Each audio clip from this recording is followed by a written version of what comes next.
Bismillahirrahmanirrahim. Assalamualaikum warahmatullahi wabarakatuh.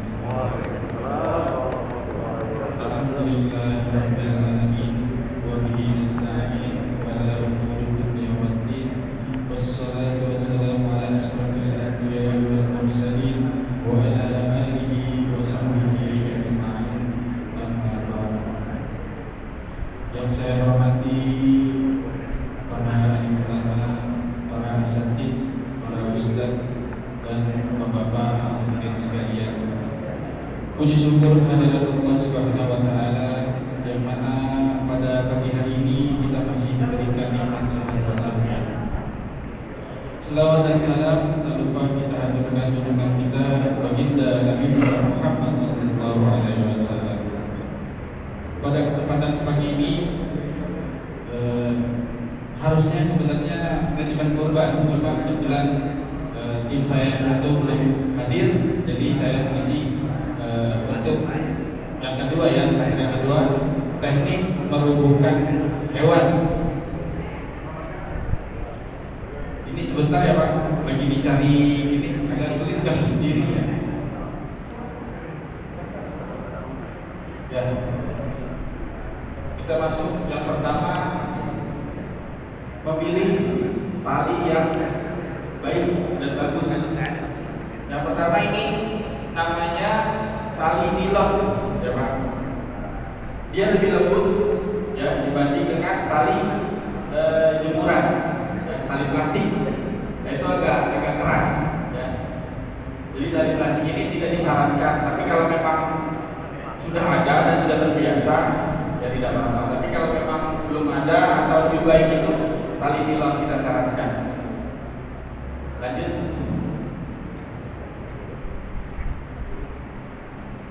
Merobohkan dan menyembelih hewan dilakukan oleh orang yang kompeten, kurangi orang yang terlibat.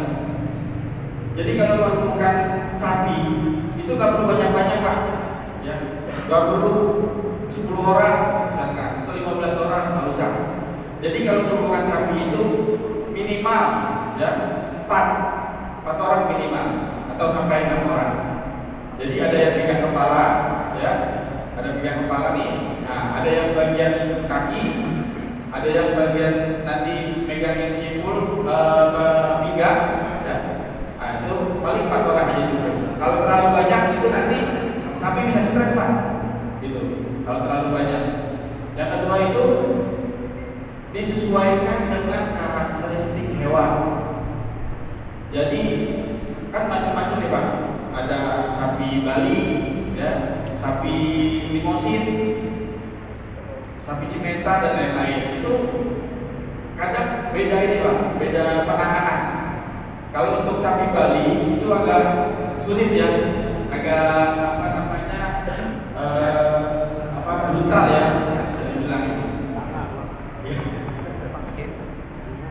Pastikan semua orang yang terlibat dalam kondisi sehat. Ya. Jadi harus benar-benar kalau yang untuk yang kurang fisiknya lagi kurang sehat, ya lebih baik jangan ya. Terus yang kedua, yang keempat itu hindari penggunaan pakaian yang terang dan mencolok. Jadi sapi itu dia lebih melihat yang warna-warna terang itu lebih ganas Pak. Gitu. Jadi kita hindari nih warna-warna seperti merah ya atau orange. Kalau yang warna-warna terang ya itu jangan kita hindari. Ya kita supaya sapi lebih kalem lah. Terus dahulukan menangani hewan yang jinak. Jadi kalau misalkan ada 4 sapi, di antara itu kita lihat nih kan ada yang agak kasar nih, ya, agak lebih jinak. Nah, kita dahulukan itu Pak. Kayak kerjain soal ya. Kalau kita kerjain soal kan yang mudah dulu Pak, ya kan? Jangan susah, repot Pak, nggak susah. Gitu. Segerakan prosesnya. Lanjut Pak.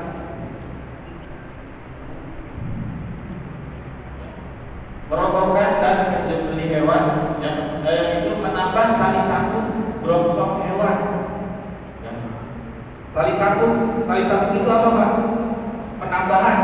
Jadi kalau misalkan kita dapat dari kandang, ya, dari tukang sapi, itu kita nggak tahu tali itu kuat atau enggak, ya. Tali itu memang masih baru atau enggak. Biasanya, ya, biasanya itu sudah laku, ya, gampang putus, Pak. Gampang putus. Apa resikonya? Bisa sapi lepas, ya kan?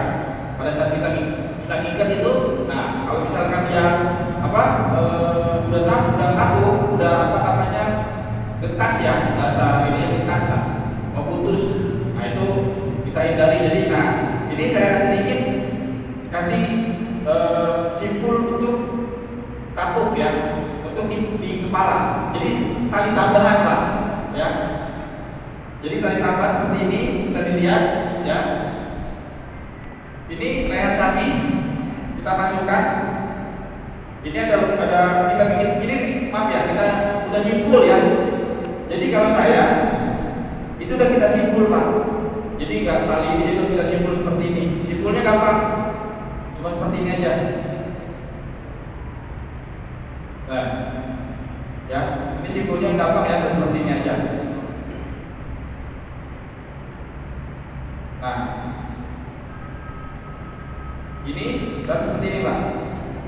Ini leher, ya. Ini di kepalanya dia. Ini masuk, ya, masuk.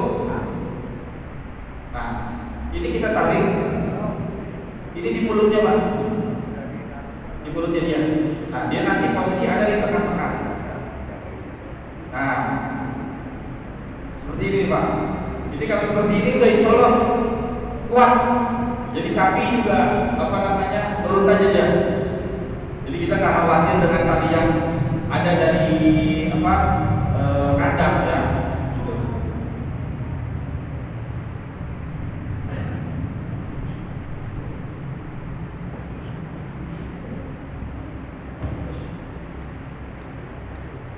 Yang kedua, mendekatkan simpul kepala, kaki kering, tidak untuk mengurangi resiko hewan bergerak. Nah, jadi untuk sudah seperti ini, Pak, ya. Misalkan kita adanya ring, ya, ring tanam yang bulat di bawah, ya. Ini kepala sapi, Pak, itu kita dekatkan, Pak, agak ke bawah. Kita ikat di ring. Ini kepala nih. Dia agak nunduk. Jadi dia posisi biar geraknya terlalu lurus, gitu. Nah, ini kita ikat, Pak, ya. Ini kita anggap ada ring, ya, di sini.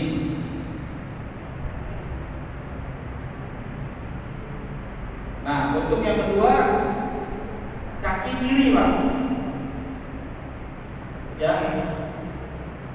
Jadi kalau sudah ini sudah diikat di bawah, ya, kaki kiri ini.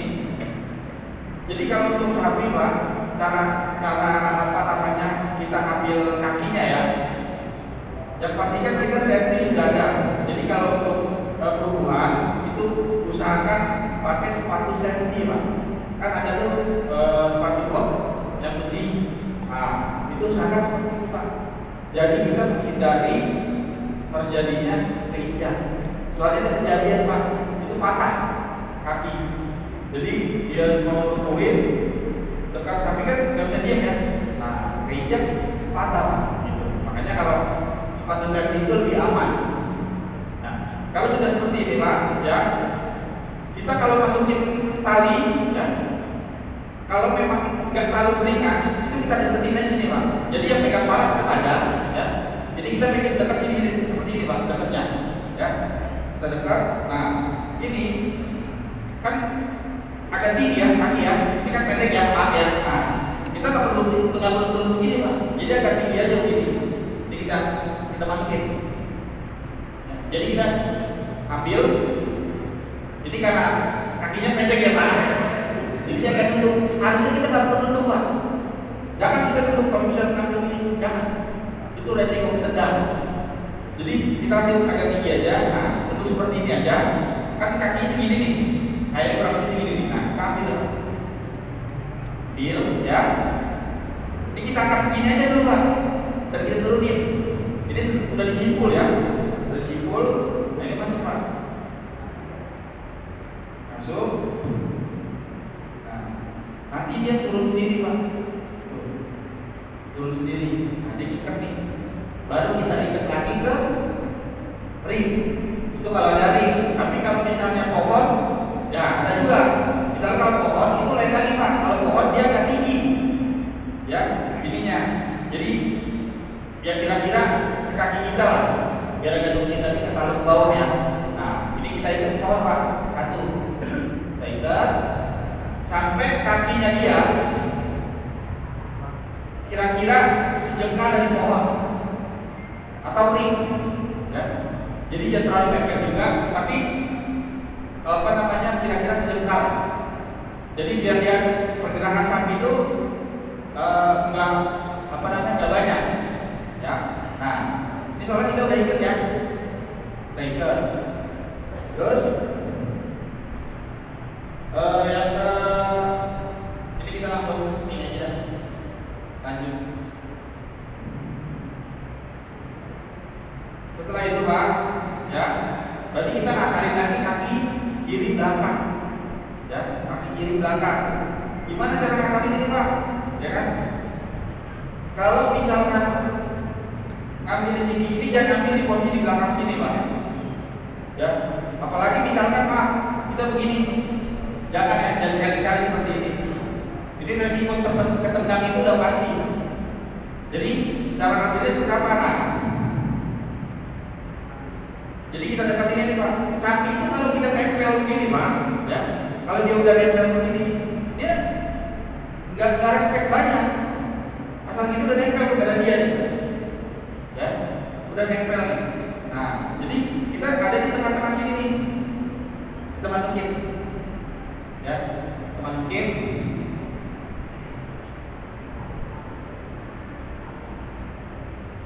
Ya, biasa kita jadi lagi.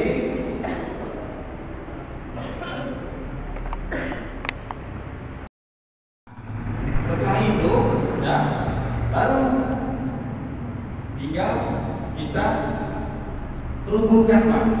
Ini namanya simpul pinggang atau simpul gesper Pak. Saya nggak ngajarin yang ada squeezy, ada body, cuma percuma Pak. Maksudnya keseringan ya, keseringan itu nanti patoknya yang nggak kuat, sapi lepas, ya kan? Tapi nanti saya kasih tahu juga. Tapi kalau saran saya pakai yang ini. Kalau ini bahasanya sudah banyak dipakai juga, sampai ketum Juleha juga pakai ini. Simpul gesper atau simpul pinggang. Nah, ini udah aman ya Pak, kepala udah ke bawah, kaki sudah ke depan, ini sudah ke belakang, ya, dari tarik, walaupun gak dari atau orang lah kita anggap ya, yang nahan. Nah, selanjutnya ini kita berhubung sapinya Pak. Agak jauh walaupun sudah diikat ya, gitu. Nah, teman saya ada napi juga, saya tungguin dari tadi kan.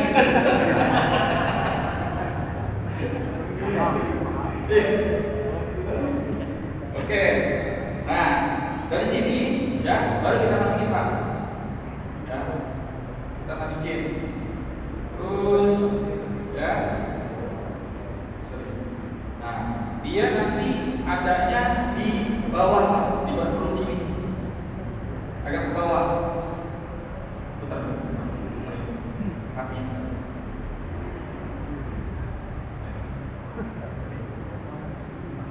Ya. Nah, ini posisi di sini Pak. Jadi ini semakin kencang, ini semakin kencang nih Pak. Ini semakin melemah di sini nih. Ya. Jangan di sini, kalau di sini terlalu tinggi, ya. Nah, kalau di sini terlalu tinggi, nanti pas pada saat tarik, kita juga pakai tenaga banyak. Ya. Kita pakai yang sini aja, sebelah sini nih. Ya. Ini. Nah, dan pas diselangkakan nih atau perut, baru kita tarik Pak. Ini tinggal begini aja Pak, ya. Nah, yang kaki tadi saya sudah terikat, ya, udah ketarik, ini udah ketarik, jadi kita tarik ini aja Pak. Ini mohon maaf, satu orang aja cukup Pak, tarik. Oh siap.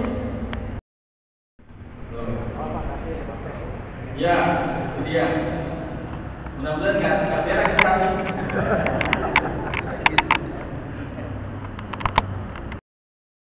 Dia narik kayak begini Pak, dia kan kakinya udah begini nih, ya kan? Yang atas di sana begini, ya kan? Nah, yang satu lagi begini, nah itu udah nggak imbang tuh. Nah, jadi kita tinggal tarik posisinya.